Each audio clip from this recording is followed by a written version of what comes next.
1947 August 15 ಭಾರತಕ್ಕೆ ಸ್ವಾತಂತ್ರ್ಯ ಸಿಕ್ಕಿದ ದಿನ. ಬ್ರಿಟಿಷರಿಂದ ಸ್ವಾತಂತ್ರ್ಯ ಏನೋ ಸಿಕ್ತು, ಅದರ ಸ್ವಾತಂತ್ರ್ಯದ ಬೆನ್ನಲ್ಲೇ ಹಿಂದೂ ಮುಸ್ಲಿಂ ವಿಭಜನೆಯ ಕಿಚ್ಚು ಎಲ್ಲೆಡೆ ಹರಡಿತು. ರಾಜರ ಆಳ್ವಿಕೆಯಲ್ಲಿದ್ದ 565 ರಾಜ್ಯಗಳು ಇದ್ವು. ಆಲ್ಮೋಸ್ಟ್ ಎಲ್ಲಾ ರಾಜರು ಇಂಡಿಯಾ ಅಥವಾ ಹೊಸ ದೇಶ ಪಾಕಿಸ್ತಾನ ಸೇರೋದಕ್ಕೆ ಸಿದ್ಧವಾಗಿದ್ರು. ಆದ್ರೆ ಕೆಲವೊಂದು ಪ್ರದೇಶಗಳ ಆಡಳಿತ ಯಾರ ಕೆಳಗಡೆ ಅನ್ನೋದು ಇನ್ನೂ ನಿಶ್ಚಯ ಆಗಿರಲಿಲ್ಲ. ಜಮ್ಮು ಮತ್ತೆ ಕಾಶ್ಮೀರದ ತರ. ಕಾಶ್ಮೀರದಲ್ಲಿ ಮುಸ್ಲಿಮರ ಜನಸಂಖ್ಯೆ ಜಾಸ್ತಿ ಇತ್ತು, ಆದ್ರೆ ಆಡಳಿತ ಹಿಂದೂ ರಾಜನ ಕೈಯಲ್ಲಿ. ಆ ರಾಜನ ಹೆಸರು ಹರಿಸಿಂಗ್. ಮಹಾರಾಜ ಹರಿಸಿಂಗ್ಗೆ ಕಾಶ್ಮೀರ ಭಾರತದ ಭಾಗವಾಗಿರಬೇಕು ಅನ್ನೋ ಮಹತ್ವಾಕಾಂಕ್ಷೆ ಇತ್ತು. ಆದ್ರೆ ಆಗಿನ ಪ್ರೈಮ್ ಮಿನಿಸ್ಟರ್ ಜವಾಹರ್ ಲಾಲ್ ನೆಹರು ಇದನ್ನ ಒಪ್ಕೊಳ್ಳೋಕೆ ರೆಡಿ ಇರಲಿಲ್ಲ. ಅವರ ಆಪ್ತ ಸ್ನೇಹಿತ ಅಬ್ದುಲ್ ಶೇಖ್ಗೆ ಕಾಶ್ಮೀರದ ಆಡಳಿತದ ಚುಕ್ಕಾಣಿಯನ್ನು ವಹಿಸಬೇಕು ಅನ್ನೋ ಆಸೆ ಇತ್ತು. ಈ ಅಧಿಕಾರದ ಹಗ್ಗ ಜಗ್ಗಾಟ ನಡಿಬೇಕಾದ್ರೆ 1947 ಅಕ್ಟೋಬರ್ 22ನೇ ತಾರೀಕು ಪಾಕಿಸ್ತಾನ ಕಾಶ್ಮೀರದ ಮೇಲೆ ರಾತ್ರಿ ತನ್ನ ಆರ್ಮಿಯಿಂದ ಅಟ್ಯಾಕ್ ಮಾಡಿಸುತ್ತೆ. ಆಗ ಮಹಾರಾಜ ಹರಿಸಿಂಗ್ ನೆಹರು ಅವರ ಒತ್ತಡಕ್ಕೆ ಮಣಿದು ಅವರ ಕಂಡೀಷನ್ಸ್ ಗೆ ಒಪ್ಕೊಳ್ತಾರೆ. ಆದ್ರೆ ಇಂಡಿಯನ್ ಆರ್ಮಿ ಪಾಕಿಸ್ತಾನ ಆರ್ಮಿನ ಕಂಪ್ಲೀಟ್ ಆಗಿ ಕಾಶ್ಮೀರದಿಂದ ಹೊಡೆದೋಡಿಸೋಕೆ ಮುಂಚೆ ಭಾರತ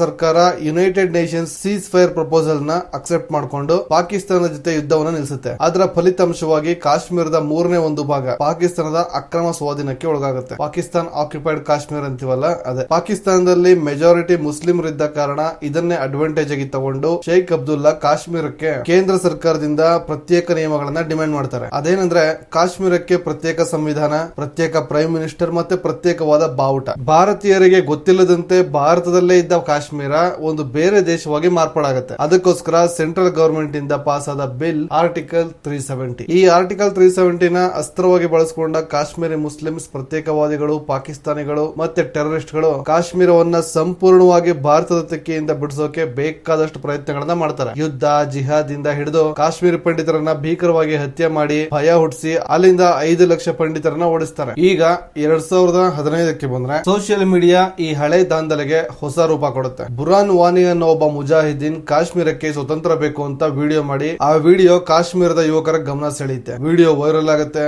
ದಿನ ದಿನೇ ಪರಿಸ್ಥಿತಿ ತೀವ್ರವಾಗುತ್ತೆ. ಆಗ ಕೇಂದ್ರ ಸರ್ಕಾರ ಆರ್ಟಿಕಲ್ 370 ಬಿಲ್ ಅಲ್ಲಿ ಮಾಡಿರುವ ಒಂದು ಮಿಸ್ಟೇಕ್ ಅನ್ನ ಕಂಡುಹಿಡಿಯೋಕೆ ಕೊನೆಗೂ 70 ವರ್ಷದ ನಂತರ ಕಾಲ ಕೂಡಿ ಬರುತ್ತೆ. ಆಗ ನಡೆದಿದ್ದೆ ಈ ಆರ್ಟಿಕಲ್ 370 ನ ರದ್ದು ಮಾಡೋ ಕ್ರಾಂತಿ. ಆದ್ರೆ ಆ ಕೆಲಸ ಅಷ್ಟು ಸುಲಭವಾಗಿ ಆಗ್ಲಿಲ್ಲ. ಹಲವಾರು ಯೋಧರ ಪ್ರಾಣ ತ್ಯಾಗ ಮಾಡಬೇಕಾಯ್ತು. ಇದರ ಹಿಂದೆ ಆಡಳಿತ ಪಕ್ಷದ ಕಾರ್ಯವೈಖರಿ ಅಷ್ಟೇ ಅಲ್ಲದೆ ಆರ್ಮಿ ಅಫಿಷಿಯಲ್ ಶ್ರಮ ಎಷ್ಟಿದೆ, ಈ ಸಾಹಸಕ್ಕೆ ಕೈ ಹಾಕಿದಾಗ ಭಾರತ ಏನೆಲ್ಲ ಕಳ್ಕೊಳ್ತು ಅನ್ನೋದರ ಕಥೆನೆ ಈ ಸಿನಿಮಾ ಆರ್ಟಿಕಲ್ 370. ಬನ್ನಿ ಈಗ ಕತೆ ಒಳಗಡೆ ಹೋಗೋಣ.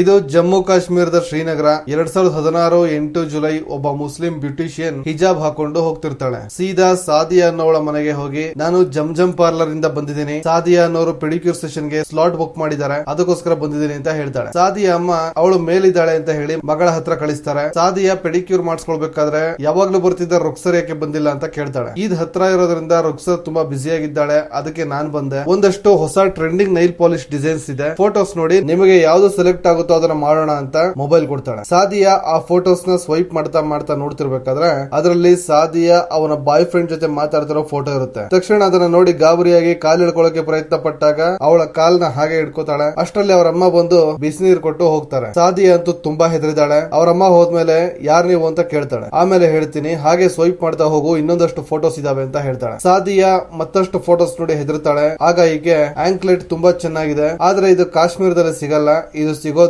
ಟ್ರಾಲ್ ಮಾರ್ಕೆಟ್ ಅಥವಾ ಕೋಟ್ಲೆ ಬಜಾರ್ ಅಲ್ಲಿ ಮಾತ್ರ, ಆದ್ರೆ ನೀವಿರೋದು ಬಾರ್ಡರ್ ಇಂದ ಆಚೆ ತಾನೆ ಅಂತಾಳೆ. ಆಗ ಸಾದಿಯಾ, ನೋಡಿ ನೀವೇನು ಹೊರಡಬಹುದು, ನನಗೇನು ಗೊತ್ತಿಲ್ಲ ಅಂತಾಳೆ. ಆಗ ಈಕೆ, ನಾನು ಇನ್ನೂ ಏನು ಕೇಳೇ ಇಲ್ಲ ಅಂತಾಳೆ. ತಕ್ಷಣ ಸಾದಿಯಾ, ನೋಡಿ ಬುರಾನ್ ಟೆರರಿಸ್ಟ್ ಅಲ್ಲ, ಮುಜಾಹಿದೀನ್, ಸೊ ನೀವಾಗ್ಲಿ ನಿಮ್ಮ ಆರ್ಮಿ ಅವರಾಗ್ಲಿ ಏನೇ ಹೇಳಿದ್ರು ಬುರಾನ್ ಜೊತೆ ಇಡೀ ಕಾಶ್ಮೀರನೇ ಇದೆ ಅಂತಾಳೆ. ಆಗ ಅವಳನ್ನ ಎಳೆದು ಕೂರಿಸಿ ಸಾದಿಯಾ, ನಾನು ಇಲ್ಲಿಂದ ಎದ್ದು ಹೋದ್ರೆ ಬೇರೆಯವರು ಬರ್ತಾರೆ, ಆದ್ರೆ ಅವರು ನನ್ನಷ್ಟು ರೆಸ್ಪೆಕ್ಟ್ಫುಲ್ ಆಗಿ ನಿನ್ನ ನಡ್ಸ್ಕೊಳ್ಳೋದಿಲ್ಲ ಅಂತ ಹೇಳಿ ಬುರಾನ್ ಇನ್ನು 4 ಹುಡುಗಿಯರ ಜೊತೆ ಇರೋ ಫೋಟೋಸ್ ನ ತೋರಿಸ್ತಾಳೆ. ಅದನ್ನ ನೋಡಿ ಸಾದಿಯಾಗೆ ಬೇಜಾರಾಗಿ ಕಣ್ಣಲ್ಲಿ ನೀರು ಹಾಕ್ತಿರ್ತಾಳೆ. ಆಗ ನಿನ್ನ ಪೇರೆಂಟ್ಸ್ ಬಗ್ಗೆ ಯೋಚನೆ ಮಾಡು, ನಿನ್ನ ತಂದೆ ಹಾರ್ಟ್ ಪೇಷಂಟ್ ತಾನೆ, ಯೋಚನೆ ಮಾಡು. ಅಕ್ಕ ಪಕ್ಕ ನೈಬರ್ಸ್ ಮುಂದೆ ನಿನ್ನ ಪೊಲೀಸ್ನವರು ಜುಟ್ಟು ಹಿಡಿದು ಎಳ್ಕೊಂಡು ಹೋಗ್ತಿದ್ರೆ ನಿನ್ನ ತಂದೆ ತಾಯಿಗೆ ಹೇಗಾಗ್ಬೇಡ. ಬುರಾನ್ ನಿನಗೆ ತೋರಿಸಿರುವ ಫೇಕ್ ಲವ್ ಗೋಸ್ಕರ ನಿನ್ನ ಫ್ಯಾಮಿಲಿನ ಅಪಾಯಕ್ಕೆ ಒಡ್ಬೇಡ, ಹೇಳು ಬುರಾನ್ ಇಲ್ಲಿದ್ದಾನೆ ಅಂತ ಕೇಳ್ತಾಳೆ. ಆಗ ಸಾದಿಯಾ ಬಾಯ್ ಬಿಡ್ತಾಳೆ. ತಕ್ಷಣ ಅಲ್ಲಿಂದ ಹೊರಟು ಶ್ರೀನಗರ್ ಸ್ಟೇಷನ್ ಚೀಫ್ ಖಾವರ್ ಅಲ್ಲಿಗೆ ಕಾಲ್ ಮಾಡ್ತಾಳೆ. ಅಂದಾಗೆ ಇವಳ ಹೆಸರು ಜೂನಿ ಹಕ್ಸರ್ ಅಂತ, ಶ್ರೀನಗರ್ ಅಲ್ಲಿ ಐಡಿ ಫೀಲ್ಡ್ ಆಫೀಸರ್. ಜೂನಿ ಖಾವರ್ಗೆ ಕಾಲ್ ಕಾಲ್ ಮಾಡಿ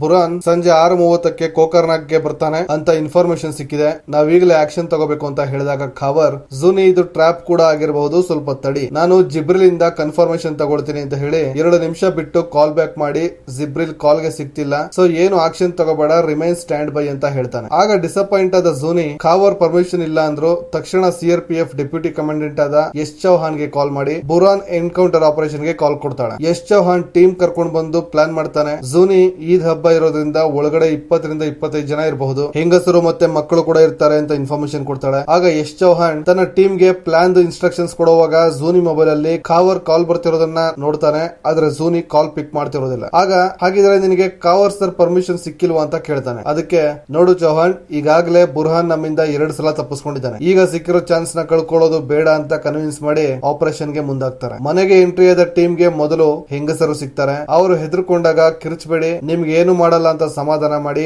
ಒಳಗಡೆ ಸೆಲೆಬ್ರೇಷನ್ ನಡೀತಿದ್ದ ರೂಮ್ ಗೆ ಎಂಟ್ರಿ ಆದಾಗ ಅಲ್ಲಿ ಬುರಾನ್ ಕಾಣಿಸೋದಿಲ್ಲ. ಆದ್ರೆ ಹೊರಗಡೆ ಕಾವಲು ಕಾಯ್ತಿದ್ದ ಜೂನಿ ಬುರಾನ್ ಮತ್ತೆ ಅವನ ಜೊತೆ ಇಬ್ಬರು ಕಾಂಪೌಂಡ್ ಹಾರಿ ತಪ್ಪಿಸ್ಕೊಳ್ತಿರೋದನ್ನ ನೋಡ್ತಾಳೆ. ತಕ್ಷಣ ಫೈರಿಂಗ್ ಮಾಡಕ್ಕೆ ಶುರು ಮಾಡ್ತಾಳೆ. ಇಬ್ಬರಿಗೆ ಬುಲೆಟ್ಸ್ ಬೀಳುತ್ತೆ. ಒಬ್ಬ ಫೈರ್ ವೇಕ್ ಮಾಡಕ್ಕೆ ಶುರು ಮಾಡ್ತಾನೆ. ಬುಲೆಟ್ ಸೌಂಡ್ ಕೇಳಿಸ್ಕೊಂಡು ಆಚೆ ಓಡ್ ಬಂದು ಚೌಹಾನ್ ಕೂಡ ಒಂದು ದಿಕ್ಕಿಂದ ಫೈರಿಂಗ್ ಮಾಡ್ತಾನೆ. 2 ದಿಕ್ಕುಗಳಿಂದ ಕೆಲವು ನಿಮಿಷ ಗುಂಡಿನ ಚಕಮಕಿ ನಡೆದ ಮೇಲೆ ಬುರಾನ್ ನ ಕೊಲ್ಲೋದ್ರಲ್ಲಿ ಯಶಸ್ವಿಯಾಗ್ತಾರೆ. ಆಪರೇಷನ್ ಮುಗಿದ ಮೇಲೆ ಖಾವರ್ ಕಾಲ್ ನ ಪಿಕ್ ಮಾಡಿ ಸರ್ ಬುರಾನ್ ನ ಮುಗಿಸಿದ್ವಿ ಅಂತ ಹೇಳ್ತಾಳೆ. ಆಗ ಖಾವರ್ ನೀನ್ ಎಂತ ತಪ್ಪು ಮಾಡಿದೆ ಗೊತ್ತಾ ಅಂತ ಕೋಪದಲ್ಲಿ ಹೇಳಿ ಕಾಲ್ ಕಟ್ ಮಾಡ್ತಾರೆ. ಇವರು ಸೈಫುದ್ದೀನ್ ಜಲಾಲ್ ಅಂತ ಮತ್ತೆ ಈಕೆ ಪರ್ವೀನಾ ಅಂದ್ರಾಬಿ ಅಂತ 2 ಪಕ್ಷದ ಮುಖ್ಯಮಂತ್ರಿ ಅಭ್ಯರ್ಥಿಗಳು. ಈ ಎಲೆಕ್ಷನ್ ಅಲ್ಲಿ ಸರ್ಕಾರ ರಚನೆ ಮಾಡೋದಕ್ಕೆ 2 ಪಕ್ಷಕ್ಕೂ ಬಹುಮತ ಸಿಕ್ಕಿರೋದಿಲ್ಲ. ಹಾಗಾಗಿ ಇಬ್ರು ಸೇರಿ ಸಮ್ಮಿಶ್ರ ಸರ್ಕಾರ ಮಾಡೋಣ ಅಂತ ಪ್ಲಾನ್ ಅಲ್ಲಿ ಇರ್ತಾರೆ. ಬುರಾನ್ ನ ಜೂನಿ ಟೈಮ್ ಯಾವಾಗ ಹೊಡೆದಾಕಿದ್ರೋ ವಿಷಯ ತುಂಬಾ ಚರ್ಚೆಗೆ ಗ್ರಾಸವಾಗುತ್ತೆ. ಆಗ ಕಾಶ್ಮೀರಿ ಸೆಪರೇಟಿಸ್ಟ್ ಯಾಕೂಬ್ ಶೇಖ್ ಬಂದು ಇಂಥ ಟೈಮ್ ಅಲ್ಲಿ ನಾವೆಲ್ಲರೂ ಒಟ್ಟಾಗಿರ್ಬೇಕು, ಬುರಾನ್ ಸಾವಿನಿಂದ ನಮ್ಮೆಲ್ಲರಿಗೂ ನೋವಾಗಿದೆ, ಅವನ ಸಾವು ವ್ಯರ್ಥವಾಗೋದಕ್ಕೆ ನಾವು ಬಿಡಬಾರ್ದು, ಈ ಕಿಚ್ಚನ ಬಳಸ್ಕೊಂಡು ಬೃಹತ್ ಬೆಂಕಿಯಾಗಿ ಉರಿಸಬೇಕು,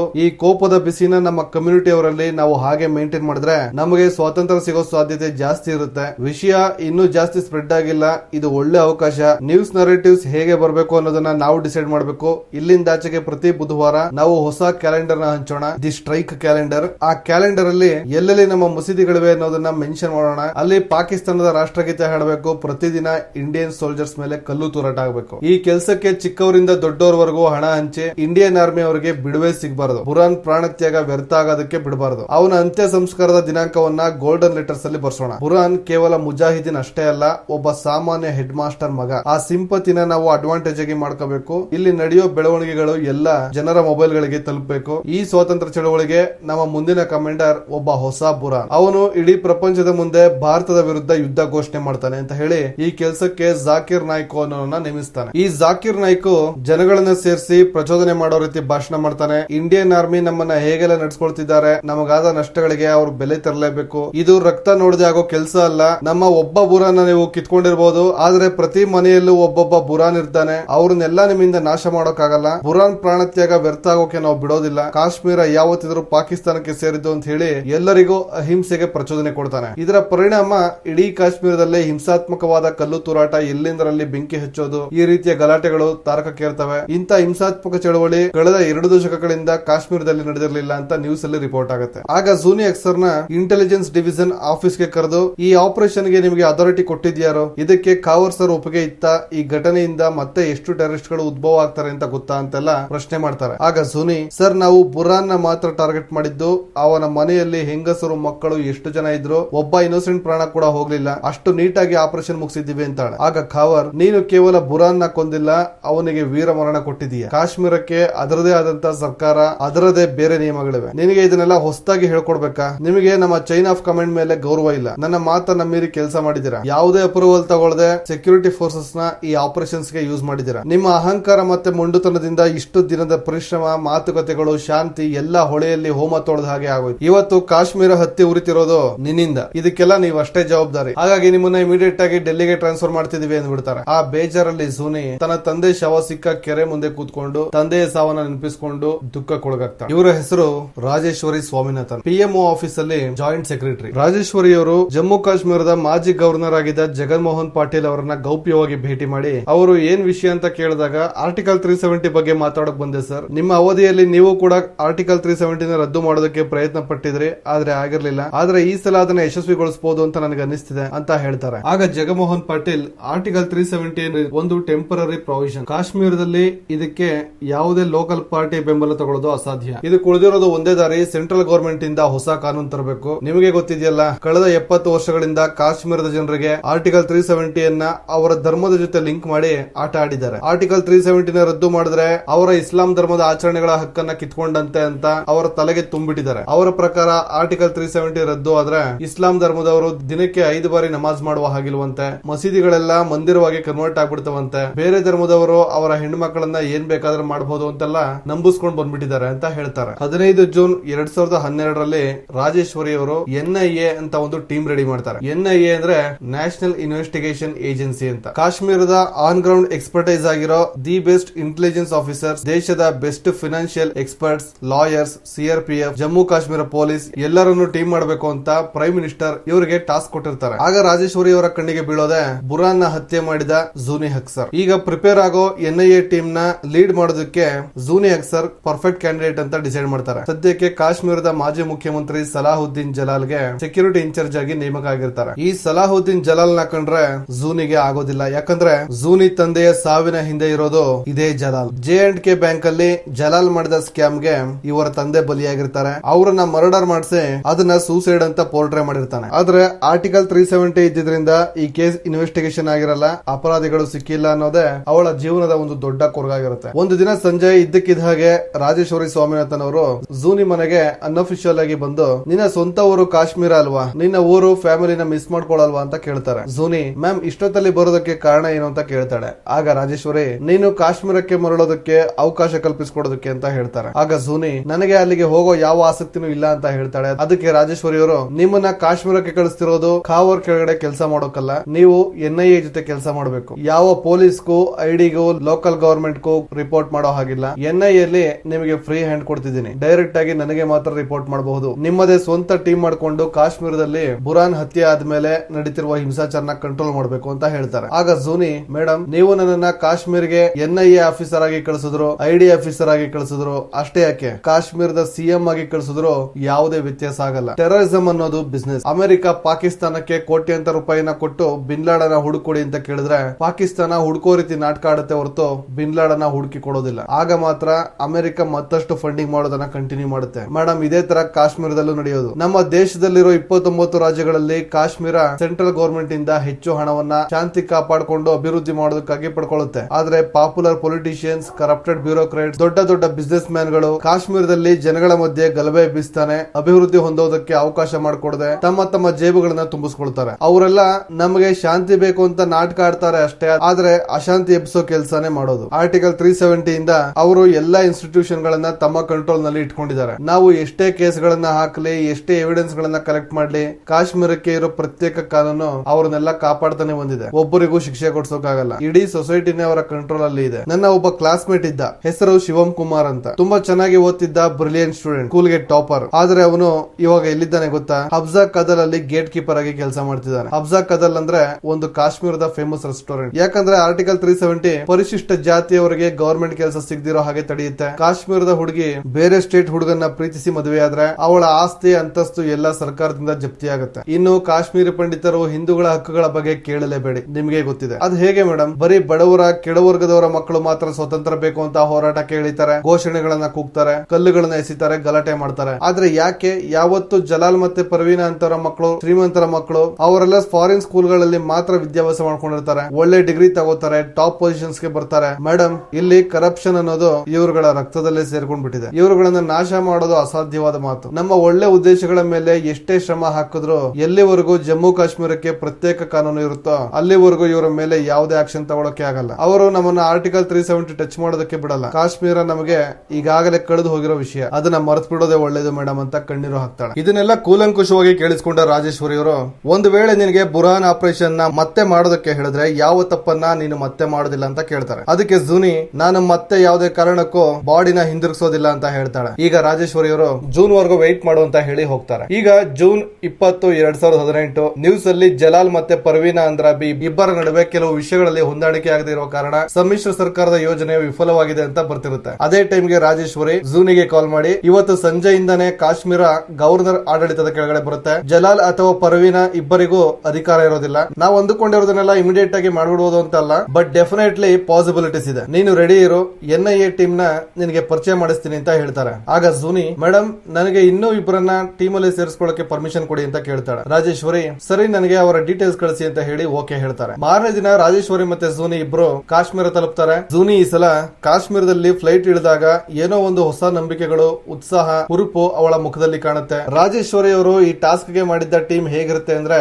ಇಡಿ ಇಂದ ಅಸಿಸ್ಟೆಂಟ್ ಎನ್ಫೋರ್ಸ್ಮೆಂಟ್ ಆಫೀಸರ್ ಒಬ್ರು, ಸಿಬಿಐ ಇಂದ ಫಿನಾನ್ಷಿಯಲ್ಸ್ ಕ್ರೈಮ್ ಕನ್ಸಲ್ಟೆಂಟ್ ಒಬ್ರು, IT ಮಿನಿಸ್ಟ್ರಿಯ ಸೈಬರ್ ಸೆಕ್ಯೂರಿಟಿ ಇಂದ ಒಬ್ರು, ಮತ್ತೆ ಜೂನಿ ಸ್ಪೆಷಲ್ ರಿಕ್ವೆಸ್ಟ್ ಪ್ರಕಾರ ಆರ್ಮಿಯಿಂದ ಇವರಿಬ್ರು, ಯಶ್ ಚೌಹಾಣ್ ಮತ್ತೆ ವಸೀಂ, ಎಲ್ಲರನ್ನು ಪರಿಚಯ ಮಾಡಿಸಿ ಈಗ ರಾಜೇಶ್ವರಿ ಎಕ್ಸ್ಪ್ಲೈನ್ ಮಾಡ್ತಾರೆ. ಡಿಮಾನಿಟೈಸೇಷನ್ ಆದ್ಮೇಲೆ ISI ಗಲಭೆ ಎಬ್ಸೋಕೆ ಮಾಡ್ತಿದ್ದ ಕ್ರಾಸ್ ಬಾರ್ಡರ್ ಫಂಡಿಂಗ್ ಅವಾಯ್ಡ್ ಆಗಿದೆ. ಹಿಂಸಾಚಾರ ತುಂಬಾ ಕಡಿಮೆ ಆಗಿತ್ತು, ಆದ್ರೆ ಬುರಾನ್ ಸತ್ತ ಮೇಲೆ ಅದು ಜಾಸ್ತಿ ಆಗಿದೆ. ಯಾಕೂಬ್ ಶೇಖ್ ನ ನೆಟ್ವರ್ಕ್ ತುಂಬಾ ದೊಡ್ಡದಾಗಿ ಬೆಳೆದಿದೆ ಅಂತ ಹೇಳಿ ಸಿಚುವೇಶನ್ ಎಕ್ಸ್ಪ್ಲೈನ್ ಮಾಡೋಕೆ ಜೂನಿಗೆ ಹೇಳಿದಾಗ, ಜೂನಿ ರೀಸೆಂಟ್ ಆಗಿ ನಡೆದ ಕಲ್ಲು ತೂರಾಟದ ಘಟನೆಯಲ್ಲಿ ಜಾಸ್ತಿ ಚಿಕ್ಕ ಮಕ್ಕಳು ಇನ್ವಾಲ್ವ್ ಆಗಿದ್ದಾರೆ. ಈ ರೀತಿ ಕಲ್ಲು ತೂರಾಟದ ಕೆಲಸಗಳಿಗೆ ಜನರಿಗೆ ಫಂಡಿಂಗ್ ಮಾಡೋದ್ರ ಹಿಂದೆ ಇರೋದು ಅಬ್ದಾಲಿ ಅನ್ನೋನು. ಈ ಅಬ್ದಾಲಿ ಕಾಶ್ಮೀರದಲ್ಲಿ ದೊಡ್ಡ ಸ್ಕೇಲ್ ಅಲ್ಲಿ ಡ್ರೈ ಫ್ರೂಟ್ಸ್ ಬಿಸ್ನೆಸ್ ಮಾಡ್ತಾನೆ. ಪ್ರತಿ ವಾರ ಅವನ ಟ್ರಕ್ ಗಳು ಪಾಕಿಸ್ತಾನ ಆಕ್ಯುಪೈಡ್ ಕಾಶ್ಮೀರ್ಗೆ ಹೋಗ್ತವೆ. 1990ರಲ್ಲಿ ಅಬ್ದುಲ್ ISI ಗೆ ವರ್ಕ್ ಮಾಡ್ತಾನೆ ಅಂತ ಅರೆಸ್ಟ್ ಆಗಿದ್ದ. ಆದ್ರೆ 2005ರಲ್ಲಿ ಅವನು ಸೆಂಟ್ರಲ್ ಗವರ್ಮೆಂಟ್ ಜೊತೆ ಒಂದು ಡೀಲ್ ಮಾಡಿಕೊಂಡು ಅವನ ಜಾಗಕ್ಕೆ ಬೇರೆ ಪ್ರಮುಖವಾದ ಟೆರರಿಸ್ಟ್ ಗಳನ್ನ ಹಾಕಿ ಜೈಲಿಂದ ಹೊರಗಡೆ ಬಂದ. ಆದ್ರೆ ಈಗ ನಮಗೆ ಬಂದಿರೋ ಇನ್ಫಾರ್ಮೇಶನ್ಸ್ ಪ್ರಕಾರ ಅವನು ಈಗಲೂ ISI ಗೆ ಕೆಲಸ ಮಾಡ್ತಿದ್ದಾನೆ, ಅದು ವ್ಯಾಪಾರದ ಮುಖಾಂತರ. ಅವರ ಫಿನಾನ್ಷಿಯಲ್ ಟ್ರಾನ್ಸಾಕ್ಷನ್ಸ್ ನ ಕಾಶ್ಮೀರದಲ್ಲಿ ಅಬ್ದಾಲಿ ಈ ಕಡೆಯಿಂದ ಫೆಸಿಲಿಟೇಟ್ ಮಾಡ್ತಿದ್ದಾನೆ ಅಂತ ಹೇಳಿ ಒಂದು ದಿನ ಕಂಪ್ಲೀಟ್ ಆಗಿ ಅಬ್ದಾಲಿಗೆ ಸಂಬಂಧಪಟ್ಟ ಟ್ರಕ್ಸ್ ನ ಚೆಕ್ ಪೋಸ್ಟ್ ಗಳಲ್ಲಿ ಚೆಕ್ ಮಾಡ್ತಾರೆ. ಆದ್ರೆ ಯಾವ ಟ್ರಕ್ ಅಲ್ಲೂ ಕ್ಯಾಶ್ ಸಿಗೋದಿಲ್ಲ. ಅಬ್ದಾಲಿ ಕ್ಯಾಶ್ ಸ್ಮಗ್ಲಿಂಗ್ ಅಲ್ಲಿ ಇನ್ವಾಲ್ವ್ ಆಗೇ ಇಲ್ಲ ಅನ್ನೋ ರೀತಿ ಇರುತ್ತೆ. ಆಗ ಜೂನಿ ಇದನ್ನ ಕ್ರ್ಯಾಕ್ ಮಾಡ್ತಾಳೆ. ಹೇಗೆ ಅಂದ್ರೆ, ನೋಡಿ ಇಲ್ಲಿ ಕ್ಯಾಶ್ ಟ್ರಾನ್ಸಾಕ್ಷನ್ ಇಲ್ಲದೆ ಇರಬಹುದು, ಆದ್ರೆ ISI ಜೊತೆ ಅಬ್ದಾಲಿ ಈ ರೀತಿನೂ ಬಿಸ್ನೆಸ್ ಮಾಡ್ತಿರಬಹುದು. ಉದಾಹರಣೆಗೆ 1 kg ಪಿಸ್ತಾ ಮತ್ತೆ 1 kg ಬಾದಾಮಿ ಒಂದೇ ಬೆಲೆ ಇದ್ದಾಗ POK ಅಲ್ಲಿ ಇರೋನಿಗೆ ಪಿಸ್ತಾ ಬೇಕು, ಜಮ್ಮು ಕಾಶ್ಮೀರದಲ್ಲಿ ಇರೋನಿಗೆ ಬಾದಾಮಿ ಬೇಕು ಅನ್ಕೊಳ್ಳಿ. POK ಅವನು ಇಂಡಿಯಾ ಕರೆನ್ಸಿ ಅಕ್ಸೆಪ್ಟ್ ಮಾಡೋದಿಲ್ಲ, ಅದೇ ರೀತಿ ಕಾಶ್ಮೀರದವನು ಪಾಕಿಸ್ತಾನ ಕರೆನ್ಸಿ ಅಕ್ಸೆಪ್ಟ್ ಮಾಡೋದಿಲ್ಲ. ಇಬ್ಬರು ಮನಿ ಎಕ್ಸ್ಚೇಂಜ್ ಮಾಡೋದಕ್ಕೆ ಬ್ಯಾಂಕಿಂಗ್ ಸಿಸ್ಟಮ್ ಕೂಡ ಇಲ್ಲ. ಆಗ ಏನ್ ಮಾಡ್ತಾರೆ, ತಮ್ಮಲ್ಲಿರೋ ಈಕ್ವಲ್ ವ್ಯಾಲ್ಯೂ ಕಮೋಡಿಟೀಸ್ ನ ಎಕ್ಸ್ಚೇಂಜ್ ಮಾಡ್ಕೋತಾರೆ. ಇದು ಪ್ರತಿದಿನ ನಡೆಯುತ್ತೆ. ISI ಈ ಸಲ ನನಗೆ 1 kg ಬಾದಾಮಿ ಕೊಡೋದ್ರ ಜಾಗದಲ್ಲಿ 2 kg ಕೊಡು, ನಾನ್ ನಿನಗೆ ಅದರ ಸೆಟಲ್ಮೆಂಟ್ ನ ಬೇರೆ ರೂಪದಲ್ಲಿ ಮಾಡ್ತೀನಿ ಅಂತ ಹೇಳಿ ಅಬ್ದಾಲಿಗೆ ಫಂಡಿಂಗ್ ಮಾಡುತ್ತೆ ಅಂತ ಗೆಸ್ ಮಾಡಿ, ಈಗ ಮೊದಲು ಅಬ್ದಾಲಿ ಡ್ರೈ ಫ್ರೂಟ್ಸ್ ಫ್ಯಾಕ್ಟರಿಗೆ ಇನ್ಸ್ಪೆಕ್ಷನ್ ಮಾಡೋದಕ್ಕೆ CRPF ತಂಡ ಲಗ್ಗೆ ಇಡ್ತಾರೆ. ಅಲ್ಲಿ ಕೆಲಸ ಮಾಡ್ತಿದ್ದವ್ರನ್ನೆಲ್ಲ ಎನ್ಕ್ವೈರಿ ಮಾಡಿದಾಗ, ನಾವೆಲ್ಲ ಕಾಂಟ್ರಾಕ್ಟರ್ ಗೆ ಕೆಲಸ ಮಾಡ್ತಿರೋದು, ಅಬ್ದಾಲಿ ಅಂದ್ರೆ ಯಾರು ಅಂತಾನೆ ಗೊತ್ತಿಲ್ಲ ಅಂತಾರೆ. ಇಲ್ಲಿ ಅವರನ್ನ ಮಾತಾಡ್ತಿದ್ರೆ ಅಲ್ಲಿನ ಮ್ಯಾನೇಜರ್ ಫೈರಿಂಗ್ ಮಾಡ್ತಾನೆ. ಅವನನ್ನ ಅಲ್ಲೇ ಸಾಯಿಸಿ ಅವನ ಫೋನ್ ತಗೊಂಡ್ ಬಂದು ಕಾಲ್ ಡೀಟೇಲ್ಸ್ ಚೆಕ್ ಮಾಡಿ ಕಾಲ್ಸ್ ರೆಕಾರ್ಡ್ ಪ್ಲೇ ಮಾಡಿ ಈ ಟೀಮ್ ಅಲ್ಲಿ ಇದ್ದ ಸೈಬರ್ ಸ್ಟಾಫ್ ಡೀಪ್ ಆಗಿ ಅಬ್ಸರ್ವ್ ಮಾಡಿದಾಗ ಅವರ ಫೋನ್ ಕಾನ್ವರ್ಸೇಷನ್ ಅಲ್ಲಿ ಕೋಡ್ ಲ್ಯಾಂಗ್ವೇಜ್ ಅಲ್ಲಿ ಮಾತಾಡ್ತಾರೆ ಅಂತ ಗೊತ್ತಾಗುತ್ತೆ. ಆ ಕೋಡ್ ಲ್ಯಾಂಗ್ವೇಜ್ ನ ಡಿಕೋಡ್ ಮಾಡಿ ನೋಡಿದಾಗ ಈ ಹಿಂದೆ ಜೂನಿ ತನ್ನ ಹೈಯರ್ ಅಫಿಷಿಯಲ್ ಖಾವರ್ ಜಿಬ್ರಿಲ್ ಇಂದ ಕನ್ಫರ್ಮೇಶನ್ ಬಂದಿಲ್ಲ ಅಂತ ಹೇಳ್ತಿದ್ದು ನೆನಪಾಗಿ, ಆ ಜಿಬ್ರಿಲ್ ಬೇರೆ ಯಾರು ಅಲ್ಲ ಅಬ್ದಾಲಿ ಅಂತ ಅರ್ಥ ಆಗುತ್ತೆ. ತಕ್ಷಣ ಖಾವರ್ ಹತ್ರ ಹೋಗಿ, ನಿಮ್ಮ ಜಿಬ್ರಿಲ್ ಯಾರು ಅಂತ ನನಗೆ ಗೊತ್ತಾಗಿದೆ ಅಂತ ಅಬ್ದಾಲಿ ಫೈಲ್ ಕೊಟ್ಟು, ಇವನು ISI ಗೆ ವರ್ಕ್ ಮಾಡೋನು ಅಂತ 1995ರಲ್ಲಿ ಅರೆಸ್ಟ್ ಆಗಿದ್ದವನು, ಇವನು ಹೇಗೆ ನಿಮಗೆ ಇನ್ಫಾರ್ಮರ್ ಆಗಕ್ಕೆ ಸಾಧ್ಯ ಅಂದಾಗ ಖಾವರ್, ಅಬ್ದಾಲಿ ಒಬ್ಬ ಡಬಲ್ ಏಜೆಂಟ್. 1996ರಲ್ಲಿ ಕಾಶ್ಮೀರದಲ್ಲಿ 9 ವರ್ಷಗಳ ನಂತರ ಮೊದಲನೇ ಸಲ ನಡೆದ ಎಲೆಕ್ಷನ್ ಟೈಮ್ ಅಲ್ಲಿ ISI ಲೋಕಲ್ ಟೆರರಿಸ್ಟ್ ಗಳನ್ನ ಯೂಸ್ ಮಾಡಿಕೊಂಡು ಎಲೆಕ್ಷನ್ ಗೆ ನಿಂತಿದ್ದ 5 ಜನ ಪ್ರಮುಖ ಅಭ್ಯರ್ಥಿಗಳನ್ನ ಹತ್ಯೆ ಮಾಡಿ ಅದರ ಪೂರ್ತಿ ಜವಾಬ್ದಾರಿಯನ್ನ ಇಂಡಿಯನ್ ಆರ್ಮಿ ಮೇಲೆ ಹಾಕಿ ನಮ್ಮ ಮೇಲೆ ಸುಳ್ಳು ಅಪವಾದ ಹೊರಿಸಿ ಫಾರಿನ್ ಮೀಡಿಯಾಗಳ ಮುಂದೆ ಸುಳ್ಳು ಸುದ್ದಿಗಳನ್ನ ಹರಡಿಸೋಕೆ ಎಲ್ಲಾ ರೀತಿಯ ಸಿದ್ಧತೆಗಳನ್ನ ಮಾಡ್ಕೊಂಡಿತ್ತು. ಆ ಟೈಮ್ ಅಲ್ಲಿ ಜೈಲಲ್ಲಿದ್ದ ಅಬ್ದಾಲಿನ ನಾನ್ ಬಳಸಿಕೊಂಡು ISI ಪ್ಲಾನ್ಸ್ ನ ತಡೆದೆ. ನಾನು ಅಬ್ದಾಲಿನ ಜೈಲಿಂದ ಬಿಡಿಸಿದ ಸಂದರ್ಭದಿಂದ ಅವನು ನನಗೆ ನಿಷ್ಠೆಯಿಂದ ಕೆಲಸ ಮಾಡ್ತಿದ್ದಾನೆ. ISI ಮಧ್ಯೆ ಡಬಲ್ ಏಜೆಂಟ್ ಆಗಿ ಕೆಲಸ ಮಾಡ್ತಾ ನಿಷ್ಠೆಯನ್ನ ನಮ್ ಕಡೆ ಇಟ್ಕೊಂಡಿದ್ದಾನೆ ಅಂತ ಕನ್ವಿನ್ಸ್ ಮಾಡೋಕೆ ನೋಡ್ತಾನೆ. ಒಂದು ವೇಳೆ ಅಬ್ದಾಲಿ ನಿಷ್ಠೆ ನಿಮ್ಮ ಕಡೆ ಇದ್ದಿದ್ರೆ ಅವನು ಬುರಾನ್ ಎಲಿಮಿನೇಟ್ ಮಾಡೋಕೆ ಮಾಡಿದ್ದ ಆಪರೇಷನ್ ನ ತಡೆಯೋ ಪ್ರಯತ್ನ ಮಾಡ್ತಿರ್ಲಿಲ್ಲ. ಇಲ್ಲಿ ನನಗನ್ಸ್ತಿರೋ ಪ್ರಕಾರ ಅಬ್ದಾಲಿ ನಿಮ್ಗೆ ಕೆಲಸ ಮಾಡ್ತಿಲ್ಲ, ನೀವೇ ಅಬ್ದಾಲಿಗೆ ಕೆಲಸ ಮಾಡ್ತಿರೋ ಹಾಗೆ ಕಾಣ್ತಿದೆ ಅಂದ್ಬಿಡ್ತಾಳೆ. ಖಾವರ್ಗೆ ಕೋಪ ಬಂದು get out of my office ಅಂತ ಅಂದ್ಬಿಡ್ತಾನೆ. ಆದ್ರೂ ಜೂನಿ ಕೇರ್ ಮಾಡದೆ ನನಗೆ ಅಬ್ದಾಲಿ ಬೇಕು ಅಷ್ಟೇ, ಇಲ್ಲ ಅಂದ್ರೆ ವಿಷಯ ಡೆಲ್ಲಿಗೆ ತಲುಪುತ್ತೆ ಅಂತ ಒತ್ತಡ ಹಾಕ್ತಾಳೆ. ಆಗ ಖಾವರ್ ಅಬ್ದಾಲಿ ಇರೋ ಜಾಗದ ಬಗ್ಗೆ ಇನ್ಫಾರ್ಮೇಶನ್ ಕೊಡ್ತಾನೆ. ತಕ್ಷಣ ಜೂನಿ ಅವಳ ಟೀಮ್ ಅನ್ನ ಕರ್ಕೊಂಡು ಅವನ ಜಾಗಕ್ಕೆ ಹೋಗ್ತಾಳೆ. ಆರ್ಮಿ ಸ್ಟಾಫ್ ಬಂದಿದ್ದೆ ತಕ್ಷಣ ಅಬ್ದಾಲಿ ದಾರಿಲಿ ತಡೆಯೋಕೆ ಹುಡುಗರನ್ನ ಕಳಿಸೋಕೆ ಕಾಲ್ ಮಾಡಿ ಅರೇಂಜ್ ಮಾಡ್ಬಿಡ್ತಾನೆ. ಜೂನಿ ಟೀಮ್ ಅಬ್ದಾಲಿನ ಕಸ್ಟಡಿಗೆ ತಗೊಂಡು ಹೋಗ್ತಿರ್ತಾರೆ. ಪ್ಲಾನ್ ಪ್ರಕಾರ ದಾರಿಲಿ ದುಡ್ಡಿಸ್ಕೊಂಡು ತೊಂದರೆ ಕೊಡೋ ಸ್ಟೋನ್ ಪೇಲ್ಟರ್ಸ್ CRPF ಗಾಡಿಗಳು ಹೋದ ತಕ್ಷಣ ಕಲ್ಲು ತೂರಾಟ ಮಾಡೋಕೆ ಶುರು ಮಾಡ್ತಾರೆ. ಇವರ ಟೀಮ್ ವಾಕಿ ಟಾಕಿಲಿ ಬ್ಯಾಕಪ್ ಗೆ ಕರೆದ್ರೆ ಅಲ್ಲಿಗೆ ರೀಚ್ ಆಗೋಕೆ 20 ರಿಂದ 25 ನಿಮಿಷ ಆಗುತ್ತೆ ಅಂತಾರೆ. ಅಲ್ಲಿವರೆಗೂ ಇವರನ್ನ ಅವಾಯ್ಡ್ ಮಾಡೋಕೆ ಗಾಡಿನ ಹಿಂದೆ ತೆಗೆಯೋದು, ಗಾಳಿಯಲ್ಲಿ ಬುಲೆಟ್ ಹೊಡೆಯೋದು ಏನೇನೋ ಮಾಡ್ತಾರೆ. ಬಟ್ ಇವರೆಲ್ಲ ದುಡ್ಡು ಇಸ್ಕೊಂಡು ಬಂದಿರೋ ಸ್ಟೋನ್ ಪೇಲ್ಟರ್ಸ್ ಆಗಿರೋದ್ರಿಂದ ಕಲ್ಲು ತೂರಾಟ ಮಾಡ್ಕೊಂಡೇ ಬಂದು ಮೊದಲನೇ ವೆಹಿಕಲ್ ಮೇಲೆ ಹತ್ತಿ ಜೋರಾಗಿ ಗಲಾಟೆ ಮಾಡ್ತಾ ಆ ವಾಕಿ ಟಾಕಿ ರಿಸೀವರ್ ಆಂಟಿನ ಎಲ್ಲ ಮುರಿದು ಬಿಡ್ತಾರೆ. ಪರಿಸ್ಥಿತಿ ಮಿತಿ ಮೀರ್ತಿದೆ. ಈ ಸಿಟಿಸನ್ಸ್ ಮೇಲೆ ಫೈರಿಂಗ್ ಮಾಡೋ ಹಾಗೋ ಇಲ್ಲ. ಅಬ್ದಾಲಿ ಮುಖದಲ್ಲಿ ನಗು, ಯಾಕಂದ್ರೆ ಈಗ ನನ್ನ ರಿಲೀಸ್ ಮಾಡೋದ್ ಬಿಟ್ರೆ ಇವ್ರಿಗೆ ಬೇರೆ ದಾರಿ ಇಲ್ಲ ಅಂತ. ಆದ್ರೆ ಯಶ್ ಚೌಹಾನ್ ತಲೆ ಓಡಿಸಿ ಅಬ್ದಾಲಿನ ಜೀಪ್ ಮುಂದೆ ಬಾನೆಟ್ಗೆ ಹಗ್ಗದಲ್ಲಿ ಕಟ್ಟಿ ಕರ್ಕೊಂಡು ಹೋಗ್ತಾರೆ. ಆಗ ಯಾರು ಕಾರ್ಗಳ ಹತ್ರ ಸುಳಿಯಲ್ಲ, ದಾರಿ ಬಿಡ್ಲೇಬೇಕಾಗತ್ತೆ. ಆ ಪ್ರೋಸೆಸ್ ಅಲ್ಲಿ ಚೌಹಾಣ್ ಕಿವಿಗೆ ಗಾಯ ಆಗಿ ಹಾಸ್ಪಿಟಲ್ ಅಲ್ಲಿ ಇದ್ದಾಗ ಆ ಕಲ್ಲು ತೂರಾಟ ಮಾಡಿದ್ರಲ್ಲ, ಆ ಊರಿನ ಗ್ರಾಮಸ್ಥರಿಗೆ ಒಬ್ಬ ಸರ್ಪಂಚ್ ಅಂತ ಇರ್ತಾನೆ. ಅವನೇ ಊರಿಗೆಲ್ಲ ಹೆಡ್. ಆ ವ್ಯಕ್ತಿ ಚೌಹಾಣ್ಗೆ ಹಣ್ಣುಗಳನ್ನ ತಂದು ಕೊಟ್ಟು ಕ್ಷಮೆ ಕೇಳಿ, ಇದನ್ನೇ ಮನಸ್ಸಲ್ಲಿ ಇಟ್ಕೊಂಡು ಗ್ರಾಮಸ್ಥರಿಗೆ ತೊಂದರೆ ಕೊಡಬೇಡಿ, ಈ ಮಕ್ಕಳು ಕಲ್ಲು ತೂರಾಟದಲ್ಲಿ ಭಾಗಿಯಾಗೋದು ಒಂದು ಹಣಕ್ಕೋಸ್ಕರ, ಇನ್ನೊಂದು ರಾಜಕಾರಣಿಗಳ ಒತ್ತಡಕ್ಕೋಸ್ಕರ. ಇದನ್ನೆಲ್ಲ ಮಾಡಿಸೋದು ನಮ್ಮ ಲೋಕಲ್ MLA. ನಮಗೆ ಬೇಕಾದ ಬೇಸಿಕ್ ಫೆಸಿಲಿಟೀಸ್ಗೂ ಕೂಡ ನಾವು ಅವರ ಹತ್ರ ಬೇಡ್ಕೋಬೇಕು. ನಮ್ಮ ಕೆಲಸಗಳಾಗಬೇಕಂದ್ರೆ ಅವರು ಹೇಳಿದ ಸಭೆಗಳಲ್ಲಿ, ಸಮಾವೇಶಗಳಲ್ಲಿ, ಈ ತರ ಗಲಾಟೆಗಳಲ್ಲಿ ಭಾಗಿಯಾಗಬೇಕು ಸರ್. ಇವತ್ತು ಗವರ್ನರ್ ಕೆಳಗಡೆ ಇರಬಹುದು, ಆದ್ರೆ ನಾಳೆ ಮತ್ತೆ ಇವರೇ ಬರ್ತಾರೆ. ಆಗ ನಮ್ಮಿಂದ ಇವರನ್ನ ಎದುರಿಸೋಕೆ ಆಗಲ್ಲ. ಕಾಶ್ಮೀರದಲ್ಲಿ ಇರೋರಿಗೆ ಹಿಂದೂಸ್ತಾನದ ಶತ್ರು ಆಗಿರೋದಕ್ಕಿಂತ ಇಂಡಿಯಾ ಫೇವರ್ ಆಗಿರೋದೇ ತುಂಬಾ ಅಪಾಯಕಾರಿ ಅಂತ ಬಿಡಿಸಿ ಹೇಳ್ತಾನೆ. ಈ ಕಡೆ ಜಲಾಲ್ ಮತ್ತೆ ಪರ್ವೀನಾ ಸಮ್ಮಿಶ್ರ ಸರ್ಕಾರ ರಚಿಸೋಕೆ ಮಾತುಕತೆ ನಡೆಸಿ ಇಬ್ಬರ ಮಧ್ಯೆ ಖಾತೆಗಳನ್ನ ಹಂಚಿಕೊಂಡು ಈಗ ಇವರಿಬ್ಬರದು ಸಮ್ಮಿಶ್ರ ಒಪ್ಪಂದದ ಪತ್ರ ಅಂದ್ರೆ ಕೋalition ಲೆಟರ್ ನ ಜಮ್ಮು ಕಾಶ್ಮೀರ ಗವರ್ನರ್ ಗೆ ಫ್ಯಾಕ್ಸ್ ಮಾಡೋಕೆ ಹೇಳ್ತಾರೆ. ಇವರಿಬ್ಬರ ಸಮ್ಮಿಶ್ರ ಸರ್ಕಾರ ಅಧಿಕಾರಕ್ಕೆ ಬಂದ್ರೆ ಯಾವುದೇ ಕಾರಣಕ್ಕೂ ಆರ್ಟಿಕಲ್ 370 ನ ರದ್ದು ಮಾಡೋಕೆ ಸಾಧ್ಯ ಇಲ್ಲ. ರಾಜೇಶ್ವರಿ ಜೂನಿ ಟೀಮ್ ಏನೇ ಮಾಡಿದ್ರು ಸರ್ಕಾರ ರಚನೆ ಆಗೋದಕ್ಕೆ ಮುಂಚೆ ಆಡಳಿತ ಗವರ್ನರ್ ಕೈಯಲ್ಲಿದ್ದಾಗ ಮಾತ್ರ ಮಾಡೋದಕ್ಕೆ ಸಾಧ್ಯ. ಹಾಗಾಗಿ ಈ ಟೀಮ್ ಗೆ ಇರೋ ಚಾಲೆಂಜ್ ಅಂದ್ರೆ ಹೇಗಾದ್ರೂ ಮಾಡಿ ಸಮ್ಮಿಶ್ರ ಸರ್ಕಾರ ರೂಪುಗೊಳ್ಳೋದ್ರ ಒಳಗಡೆ ಇವರ ಕೆಲಸ ಮುಗಿಸ್ಬೇಕು, ಅಥವಾ ಸಮ್ಮಿಶ್ರ ಸರ್ಕಾರ ರೂಪುಗೊಳ್ಳದಿರುವ ಹಾಗೆ ಇವರು ನೋಡ್ಕೋಬೇಕು. ಜಲಾಲ್ PA ಬಂದು sir governor fax machine respond ಮಾಡ್ತಿಲ್ಲ ಅಂತ ಹೇಳ್ತಾನೆ. ಇದನ್ನೆಲ್ಲ ಪ್ಲಾನ್ ಮಾಡ್ತಿರೋದು ರಾಜೇಶ್ವರಿ ಅಂಡ್ ಟೀಮ್. ತಕ್ಷಣ ಜೂನಿಗೆ ಕಾಲ್ ಮಾಡಿ ಅಬ್ದಾಲಿನ ಏರ್ ಆಂಬುಲೆನ್ಸ್ ಅಲ್ಲಿ ಡೆಲ್ಲಿಗೆ ಕರ್ಕೊಂಡ್ ಬಾ, ಯಾಕೆ ಏನು ಅಂತ ಕೇಳಬೇಡ, ಎಲ್ಲಾನು ಫೋನ್ ಅಲ್ಲಿ ಎಕ್ಸ್ಪ್ಲೈನ್ ಮಾಡೋಕ್ಕಾಗಲ್ಲ, ಒಂದು ದೊಡ್ಡ ಡೆವಲಪ್ಮೆಂಟ್ ಆಗೋದ್ರಲ್ಲಿ ಇದೆ ಅಂತ ಹೇಳ್ತಾರೆ. ಈ ಕಡೆ ಜಲಾಲ್ ಅಂತೂ ಫ್ಯಾಕ್ಸ್ ಮೆಷಿನ್ ವರ್ಕ್ ಆಗ್ತಿಲ್ಲ, ಮತ್ತೆ ಗವರ್ನರ್ ಗೆ ಸಂಬಂಧಪಟ್ಟ ಯಾವ ಸ್ಟಾಫ್ ಕೂಡ ಕಾಲ್ ಪಿಕ್ ಮಾಡ್ತಿಲ್ಲ ಅಂತ ಗೊತ್ತಾದಾಗ ಅಪ್ಸೆಟ್ ಆಗಿ ಏನೋ ಪ್ಲಾನ್ ನಡೀತಿದೆ ಅಂತ ಅರ್ಥ ಆಗುತ್ತೆ. ಪರ್ವೀನಾ ಮತ್ತೆ ಜಲಾಲ್ ಇದನ್ನ ಎಕ್ಸ್ಪೆಕ್ಟ್ ಮಾಡಿರ್ಲಿಲ್ಲ. ಗವರ್ನರ್ PA, ಪ್ರೆಸ್ ಸೆಕ್ರೆಟರಿ, ಬೇರೆ ಯಾವುದೇ ಸ್ಟಾಫ್ ಕೂಡ ಕಾಲ್ ಪಿಕ್ ಮಾಡ್ತಾ ಇಲ್ಲ ಅಂತ ಇಬ್ರು ತುಂಬಾ ಅಪ್ಸೆಟ್ ಆಗ್ಬಿಟ್ಟಿದ್ದಾರೆ. ಜೂನಿ ಮತ್ತೆ ಅವಳ ಟೀಮ್ ಗೆ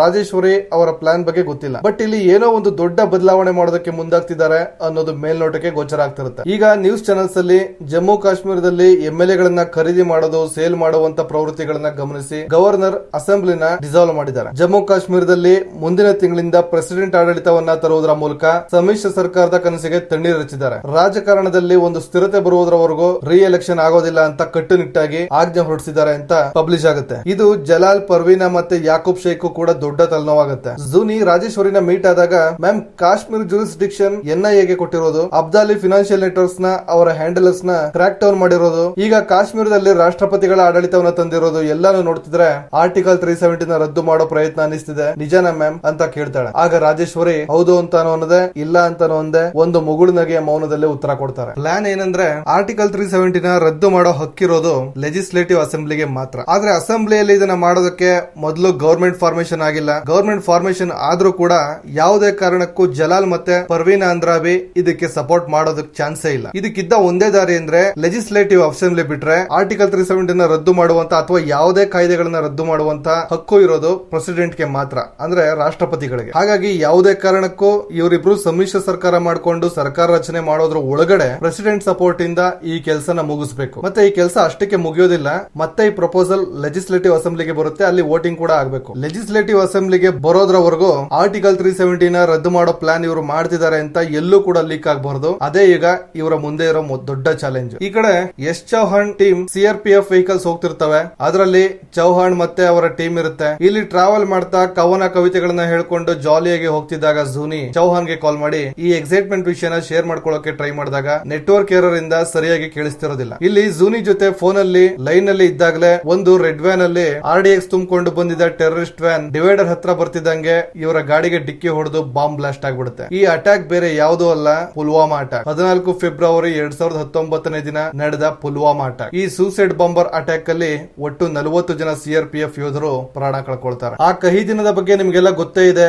40 CRPF ಯೋಧರ ಬಲಿದಾನಕ್ಕೆ ಇಡೀ ದೇಶವೇ ಮಿಡಿದಿತ್ತು. ಸ್ವತಃ ಪ್ರಧಾನಮಂತ್ರಿಗಳೇ ಅಂತ್ಯ ಸಂಸ್ಕಾರಕ್ಕೆ ಹೋಗಿ ಗೌರವ ಸಲ್ಲಿಸಿದ್ರು. ಜೂನಿಗಂತೂ ತನ್ನ ಆಪ್ತ ಚೌಹಾನ್ ಇದ್ದದ್ದು ಮತ್ತಷ್ಟು ದುಃಖ ತರುವಂತ ವಿಷಯ. ಹಾಗಾಗಿ ತುಂಬಾ ಅಪ್ಸೆಟ್ ಆಗ್ತಾಳೆ. ಇದನ್ನ ಕಂಡ ರಾಜೇಶ್ವರಿ ಅವರು ಚೌಹಾನ್ ಸಾವು ವ್ಯರ್ಥ ಆಗೋದಕ್ಕೆ ನಾನು ಬಿಡೋದಿಲ್ಲ, ಪುಲ್ವಾಮಾ ಅಟ್ಯಾಕ್ ಹಿಂದೆ ಯಾಕೂಬ್ ಶೇಖ್ ಇದ್ದ ಅಂತ ಲೀಡ್ ಸಿಕ್ಕಿದೆ ಅಂತ ಹೇಳ್ತಾರೆ. ತಕ್ಷಣ ಜೂನಿ ಟೀಮ್ ಯಾಕೂಬ್ ಶೇಖ್ ನ ಮನೆಗೆ ನುಗ್ಗಿ ಅರೆಸ್ಟ್ ಮಾಡ್ತಾರೆ. ಯಾಕೂಬ್ ಶೇಖ್ ನ NIA ಕಸ್ಟಡಿಗೆ ತಗೊಂಡು ಇಂಟ್ರೋಗೇಷನ್ ಮಾಡ್ತಾ RDX ಬಾಂಬ್ ತಂದಿದ್ದು ಯಾರು, ಇಲ್ಲಿನ ಯಾವ ಸ್ಥಳೀಯರು ಈ ಅಟ್ಯಾಕ್ ಗೆ ಸಹಾಯ ಮಾಡಿದ್ರು ಅಂತೆಲ್ಲ ಕೇಳಿದಾಗ ಅವನಿಗೆ ಲೋಕಲ್ ಪೊಲಿಟಿಷಿಯನ್ ಸಪೋರ್ಟ್ ಇರುವ ಕಾರಣ ಯಾವುದಕ್ಕೂ ಸರಿಯಾಗಿ ಉತ್ತರ ಕೊಡದೆ ದಿಮಾಕ್ ನಿಂದ ನಡ್ಕೋತಾ ಇರ್ತಾನೆ. ಇವನ ಆಟಿಟ್ಯೂಡ್ ನ ಟಿವಿ ಸ್ಕ್ರೀನ್ ಅಲ್ಲಿ ನೋಡಿದ ಜೂನಿ ಒಂದು ಸಿಗರೇಟ್ ತಗೊಂಡು ಇಂಟ್ರೋಗೇಷನ್ ರೂಮ್ ಗೆ ಹೋಗಿ ಕ್ಯಾಮರಾನ ಬೇರೆ ಕಡೆ ತಿರುಗಿಸಿ ಯಾಕೂಬ್ ನ ಕಿಟಕಿ ಹತ್ರ ಕರೆದು ಟೀ ಸಿಗರೇಟ್ ಆಫರ್ ಮಾಡ್ತಾಳೆ. ಯಾಕೋಬ್ ಕೂಲ್ ಆಗಿ ಸಿಗರೇಟ್ ಸೇದ್ಬೇಕಾದ್ರೆ ಬೇಡಿನ ಚೇರ್ಗೆ ಕಟ್ಟದಂಗೆ ಕಿಟಕಿಯಿಂದ ಅವನ್ನ ಆಚೆ ತಳ್ಬಿಡ್ತಾಳೆ. ಯಾಕೋಬ್ ಅಂತೂ ಹೆದರ್ಕೊಂಡು ದಯವಿಟ್ಟು ನನ್ನ ಬಿಟ್ಬಿಡು, ಏನು ಮಾಡಬೇಡ ಅಂತ ಕೇಳ್ಕೊಳ್ತಿರ್ತಾನೆ. ಆಗ ಜೂನಿ ಪುಲ್ವಾಮಾ ಅಟ್ಯಾಕ್ ಅಲ್ಲಿ ಸತ್ತವರ ಬಾಡಿನ ಅವರ ಫ್ಯಾಮಿಲಿಗೆ ಕೊಡೋಣ ಅಂದ್ರೆ ಅವರ ಬಾಡಿ ಕೂಡ ಸಿಕ್ಕಿಲ್ಲ.